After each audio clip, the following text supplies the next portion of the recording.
Time for a new laptop? You know what's going on. Government. They do not want you. We're about to kill gravity. We're about to kill their god, gravity, and they don't want that. Towards the Here we center. go. Here we go. From the beginning.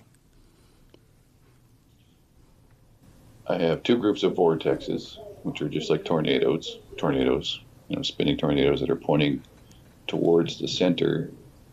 As I highlight this object here, you'll see it, that yellow line, right? So there's a bunch of those in there. There's actually 16 of them, and I'll highlight them all. There. And render that just so you can kind of see a little bit better. So they're all pointed towards the center, but they're arranged in what we call the lynch pin configuration. I'm going to pretend like you never heard of that before. So there's one on the top, and then three in groups of three around that are spaced at 120 degrees apart. And the tilt of these ones on the bottom here is 109.5 degrees in relationship to the top ones that are creating this flat space on the top and the bottom. And they're spaced at 120 degrees radially. And then inside the model is three groups. Jamie, there's two sounds playing simultaneously. No, it's got sound in the background. Oh, while he's that's doing my it? wife talking. We're in the kitchen, and he's just explaining this over Skype. Recorded from a This Skype is call. over Skype. I was confused. Go ahead. Up to 1,000 pounds, from 2.2 pounds to 1,000 pounds. And there's no gravity whatsoever in this model. There's no center attractor. So it's just vortexes and two magnetic fields, a north and a south polarity, and one harmonic resonance, which is emanating a vibration in the field in this region here where these vortexes are pointed. So it kind of just oscillates to give it a little bit of randomness in motion so that the particles will kind of interact and bounce around like smoke or water, waves and water. And then when I hit play, it does it all by itself using physics simulations. So there's no animations at all in this model. And when I play it, this is what pops out.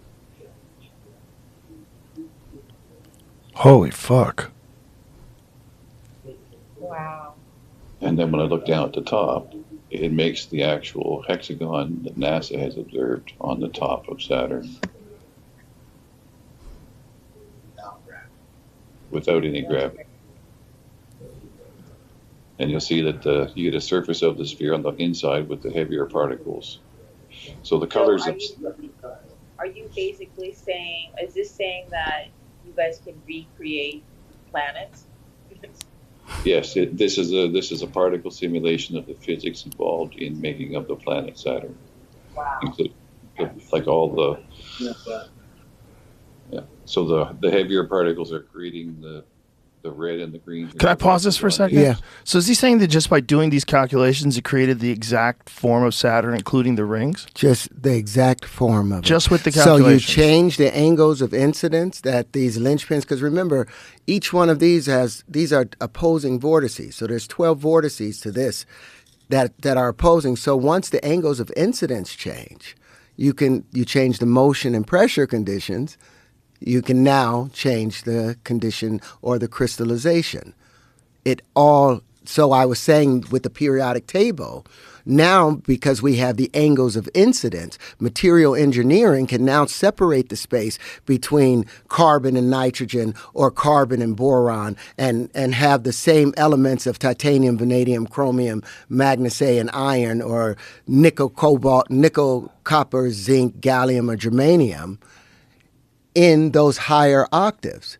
We can do that between silicon and phosphorus or silicon and aluminum. So the transparent aluminum now becomes possible because we can now control the pressure and change the pressure and motion conditions where we couldn't do that before because they were going by Cartesian space at 90 degrees and 45 degrees straight lines, the Euclidean space that they've made up, this orthogonal or church-like space that they've generated because they wanted to promote that cross.